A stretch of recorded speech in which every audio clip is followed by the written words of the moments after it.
This is the Winning Plays Podcast on the CLNS Media Network, the leading online provider for the NBA's winningest franchise. Winning Plays Podcast is back. First edition of 2023, and we wanted to start big with Chris Forsberg of NBC Sports Boston. Chris, the Celtics won Thursday night in impressive fashion. I hate to start this on a downer, but I wanted to give you a little bit of time, a couple weeks to collect yourself here with the revelation that the best center on the Boston Celtics is not starting right now still, and may not for the rest of the season. Ever. So I didn't want to spring this on you, and I hate to again starting a downer here, but I do think we should get the tough stuff out of the way here off the top. Sure. Your impressions of this situation. So first off, there's been a lot of calls for is Joe Mazzulla the right guy for this job? And I think as good as he has been, this is one blind spot that has persisted. And I do think we need to talk about the elephant in the room. And look, the numbers with that group have been very good. I think honestly, and I don't know why Joe doesn't just kind of come out and stress this.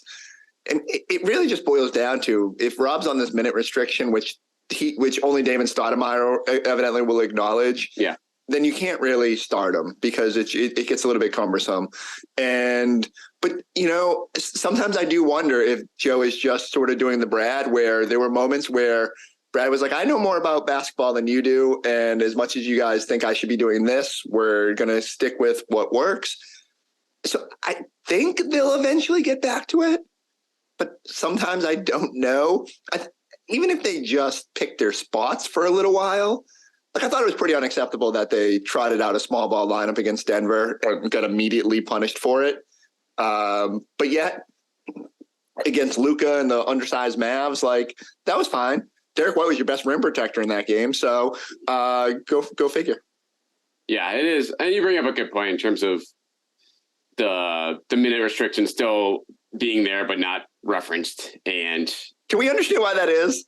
Why do they? It's to make Rob. It's you want to hurt feelings or something like that. I don't know, but I guess the bottom line is at this point though is Joe Mazzulla, perhaps rightfully so, thinks the Celtics are best when Al Horford and Rob Williams are playing 48 minutes at center, and if that's the case, then you can't start Rob.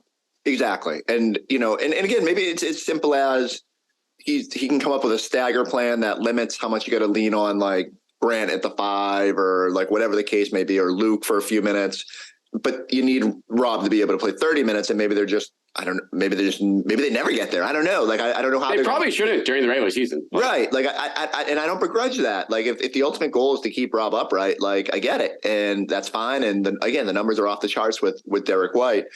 I just think, and because right now, what are we going to learn over the next 3 months? So, we know the Celtics are really good. We know that when they're engaged and play to their capabilities like they did against Dallas, that they're among the elite and can be good on both ends. But I do think you just need to start figuring out small things. What does this rotation look like when you get to the playoffs? How is this going to work? Are you leaning on 8 guys? Are you leaning on 9? What is your starting lineup? Is that... will you vary it? We can just for years we've heard the Celtics say, we might situational or whatever.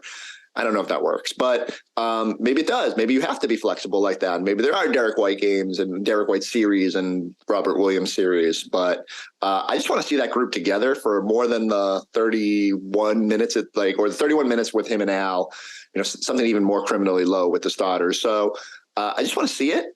It was really good last year. If anyone's worried that it might not work this year, I don't understand the hesitation. If it kicked ass last year, it's probably going to kick ass this year. And your bench is even better. And maybe Derek White brings up some more stability to that group. So my long-winded way of saying, yes, it hurts me quite a lot that Rob Williams is not in the starting lineup yet, but I understand it. If the Celtics didn't win on Thursday night handling in Dallas, I think goodness. The calls, this I think will transition to, I think, just some role player talk, which I think is deserved, was should Rob Williams just be starting over Al Horford in terms of and that's interesting. I don't know how I feel about that either. That would be a conversation. I agree with you in terms of not sure, but that's stuff like that would have been thrown out there, I feel like. I think just in general, one of the things that I felt before Thursday night is that the Celtics have lacked energy out of the gates in both and really more so this third quarter than the first. But in general, I don't think they've started games as good as obviously during their tirade at the start of the season when they were destroying everybody. And I think just Robb gives you energy. Like you just have a different bounce and a different pizzazz when you're out there with him. And that's not just me like fawning over him. They just, he's just so eager to get rid of that ball and move and get transition. Like good things happen. So I just think he needs to be with that group in whatever form or way, just because I think it promotes better basketball. It does. And that's when the Celtics played their best basketball on Thursday night, when it was Robb out there with Tatum and the rest of that bench unit. And again, like Derek White was really, really good. And I think Derek White will play a huge role no matter whether he's starting or coming off the bench. And if you're like, and I get what you're saying, like to me, Derek White is, I don't know. Would it be fair to say Derek White has been more impactful than Al Horford this year? Ooh, yes. Because I think he's been, it feels somewhat criminal because it's so different in the way they impact. And like Al has had moments where he's been really good. And I think you need him just for that steady defensive presence on the back line. And yet, like, if you told me that you wanted to move Robb in and then limit Al's minutes as a reserve, like I totally get that. If you think like Derek just goes to the bench but still plays a huge role, like whatever it has to be. Like again, that's why Joe Mazzulla is coaching. You got to make tough decisions and you got to figure that out. And hopefully he gets it right. All right. So it's again, all these guys are benefiting from us recording this on Friday as opposed to Wednesday. The discussion I recorded a podcast on Wednesday, and it was not nearly as sunshine and puppy dogs as, even though we started on a somber note. A fun one with Tim McMahon. Be sure to check that out, even after the fact. But the second unit, the bench, hot garbage for almost a good month here, and then they all woke up. Joe Mazzulla apparently called them out Thursday, rightfully so, but ahead of this Mavericks game, and then Grant Williams, Malcolm Brogdon. Isn't it interesting to you that the only time people respond is when they get called out? Like Joe didn't call them out 3 games ago when they were hot garbage. Like I love the storyline and everything, but it's just like, here's the bottom line. They've sucked for a month and they didn't suck on Thursday, but that doesn't mean they're going to not suck on Saturday. So I'm eager. It is weird that everybody sort of busted out at the same time. Like, it was almost as if when, I forget who hit the first one, but like maybe say Sam hit one and then Grant did the crazy Charles Barkley spin move and made threes, and all of a sudden it just sort of snowballed. I guess that's my big worry as we to the is sometimes overly reliant on shot making to fuel their confidence. And so on a night like this where those guys are making shots, everything seems breezy. But I think we know, especially in the playoffs and especially on the road in the playoffs, it's going to be a little bit more difficult with those shots. Are you feeling any better based on Thursday, or do you just like not take the bait quite yet? You got to feel a little bit better. I mean, and let's be honest, the Brad Stevens motivation trade before that night, sending Noah Vonleh packing, which was I'm thinking about a move. Opening that roster spot up, guys. The bench might not be settled after all.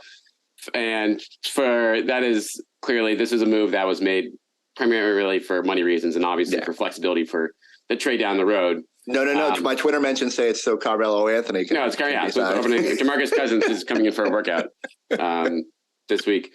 But no, it is, for the first one of the season, I was like, oh yeah, don't touch the bench this year. They don't need anything. Everything's perfect. And now you see the last month here. No, one game does not settle the last month here, because when you look at the bigger sample size, it's like, they shot out of their mind for a month, but then they were hot garbage for a month.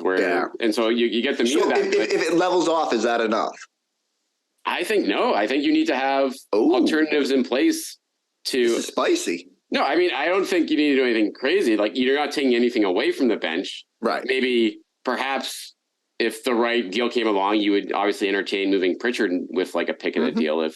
But no, I think the situation is, I want an alternative, or more veteran alternative to Sam Hauser in certain spots, or a more defensive mind alternative to him. Sure. And I think that is, and then with the inconsistency that you get from Derek White, and with honestly how bad Malcolm Brogdon has looked at times defensively this year, where if he just doesn't have in a game, like, you need to I think you need to hop off that train quickly when the playoffs roll around, because when he has it going, it's great, obviously, but when he doesn't, it can be a real drag on your play on the other end of the floor. Right, and that's where Joe's got to be quick. Like if there you have the depth you've created this season, should maximize those opportunities where, okay, player X doesn't have it, I need to lean on something else. I guess that's what was disappointing about the Oklahoma City game, and I don't think there was any salvaging in it. I mean, nobody was engaged in that game. Well, I was a little surprised they didn't go to Pritchard earlier. I don't know if Pritchard would have done anything, but I mean, we had a sample back in November where you put him in there and it changed things. So,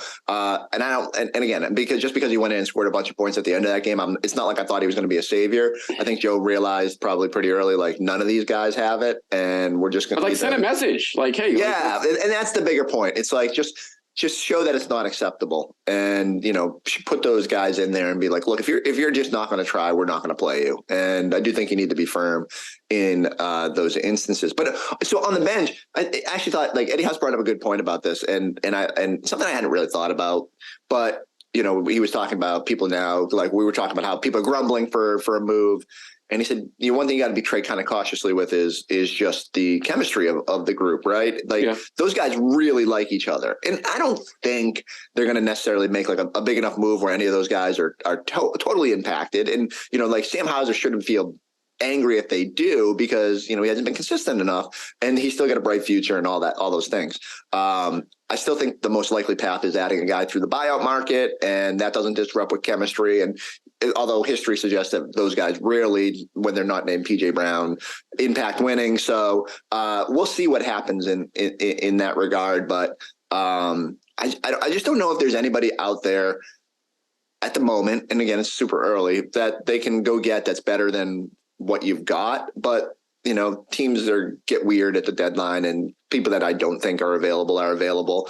So maybe my mind will change. Yeah, I mean, there's no question the odds are firmly pointed in the buyout range, and they do have the $3 million to spend a little more than expected because of that Gallinari. I'm glad you brought that up, because that's actually what I was going to ask you. Do you think they trade? Would they consider trading Gallinari?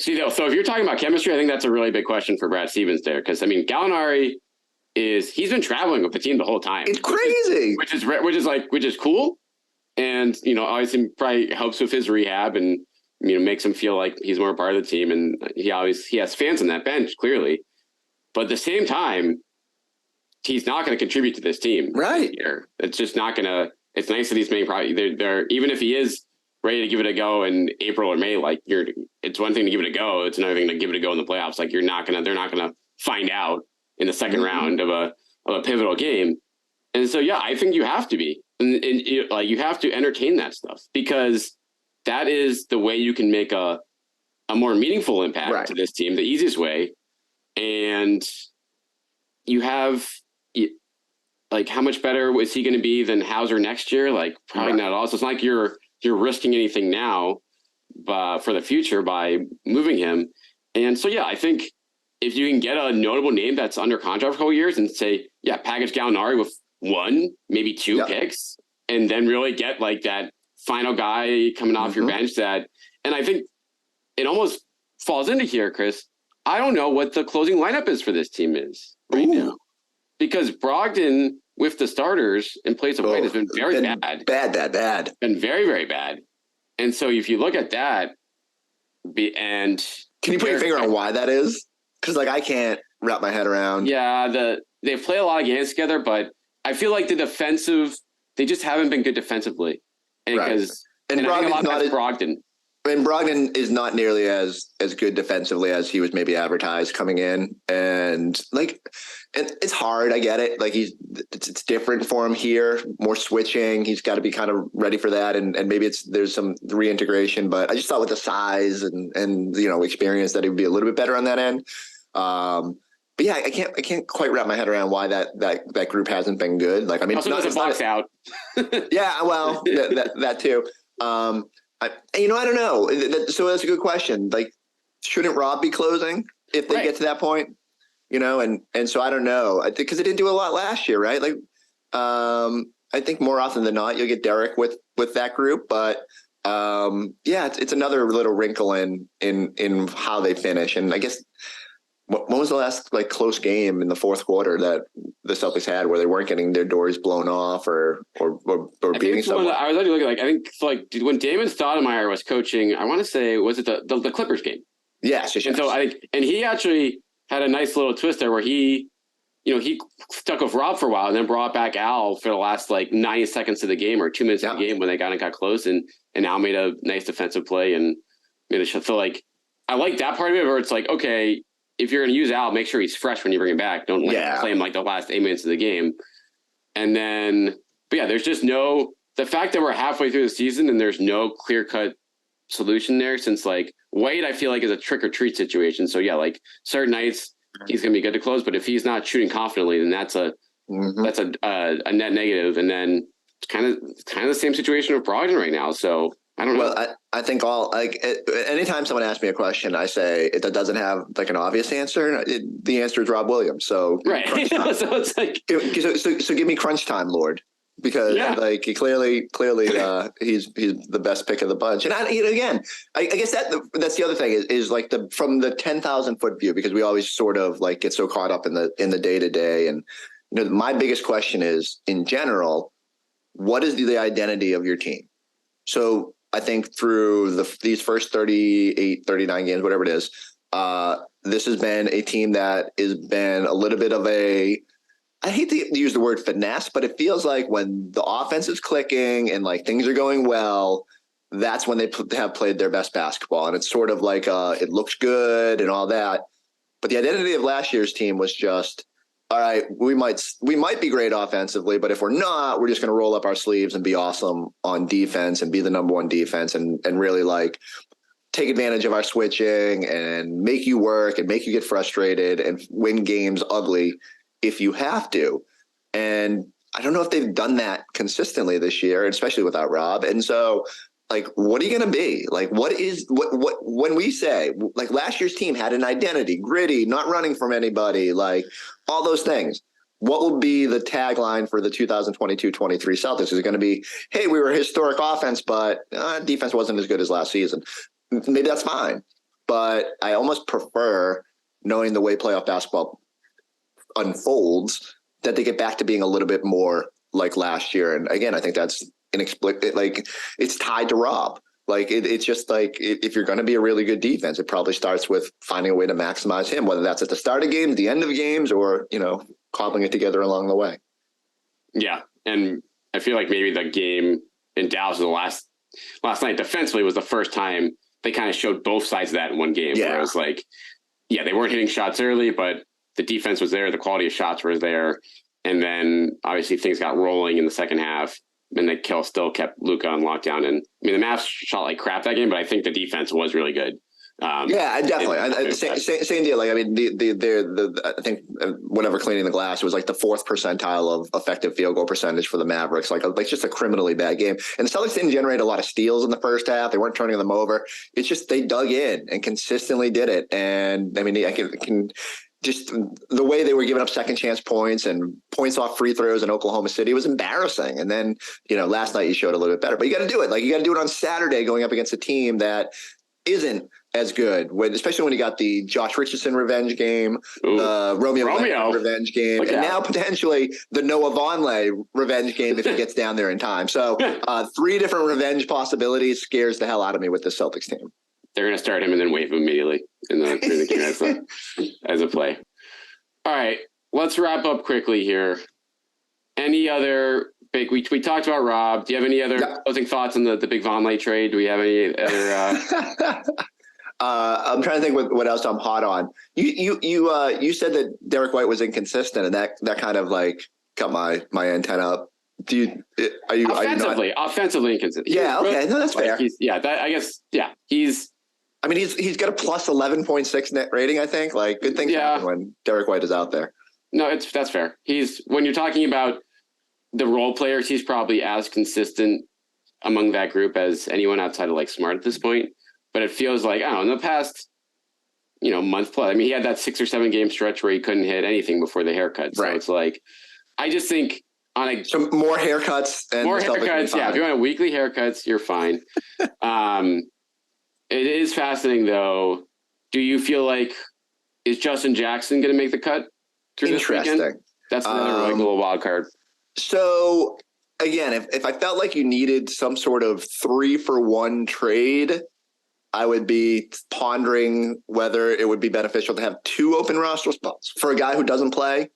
I mean, get some 10-day guys in the meantime. Get some fun 10-day contracts. God, people do love 10-day guys. Mike, just bring a Fee from Maine and see what he can do if we're gonna go that route. Yeah, I don't know. I don't feel.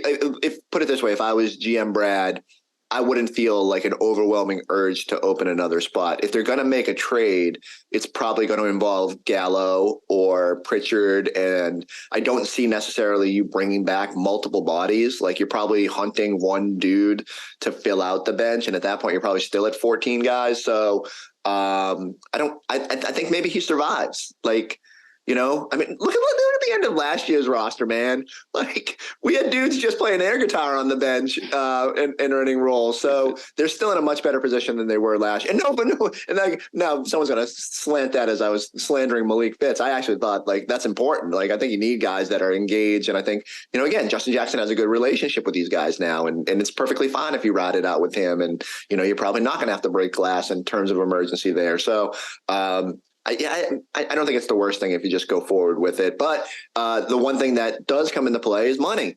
And, you know, like, look, they say $7 million by moving $2 million in salary. They could do pretty much the same thing.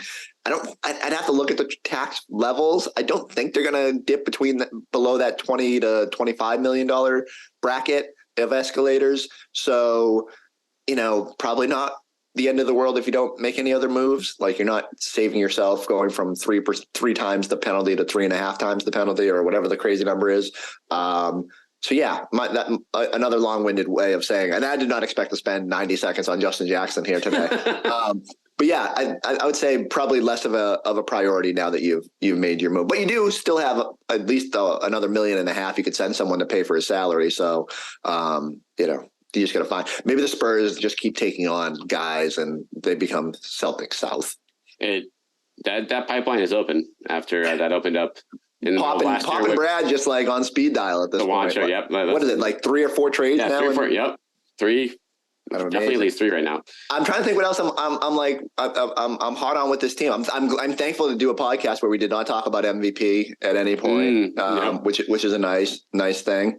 Grant. Did Grant where's he been for a month?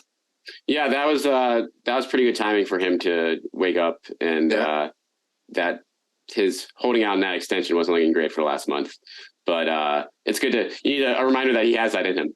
And they're going to need okay, you should be an option for crunch time lineups, but you haven't really shown yourself to be that. And so that was a reminder last night of okay, I can solve a lot of problems for you guys and, you know, both the short and the long term if I keep playing like this. I like it. We're so much. I mean, again, when I was doing it on Wednesday, I was scared to do a podcast. Like the post game on that OKC game, I joked that I couldn't believe anyone pushed play, and then I get all these people who sent me their address from international spots around the world who were like, "You said you'd mail a card to anybody that listen to this podcast," and so now I have to write I have to write all these handwritten letters. So shout out to anybody who braved it. But yeah, a lot more optimistic. Finish this trip well. Come home. Let's end on this because I don't know if you'll record before then. How you feeling about the East as Brooklyn? Yeah, I'm excited for that matchup. I think it's going to be. I don't know if I'm scared of them yet. Like we always knew they were talented, but I kind of want to see how they look. Is Durant a killer in that instinct, and what happens with Kyrie? And that one's fascinating to me. That's the next circle on the calendar. That is. And all right, well, we will stay tuned for that 6 days from tonight, along with some pretty not interesting games in between there. So that's the one to circle there. Another Bulls game. Can't get enough. Chris Forsberg, NBC Sports Boston. Make sure you're checking out Celtics Talk podcast. Make sure you're checking out pre and post game live, and the 1,000 other great things he does. If they're winning, only if they're winning, only if they're winning, and he's not going to send you a postcard, so don't bother if you're listening to this podcast. So, all right, thanks for listening, guys. Rate, review, subscribe to the Leading Place Pod, and we'll get back with you guys next week.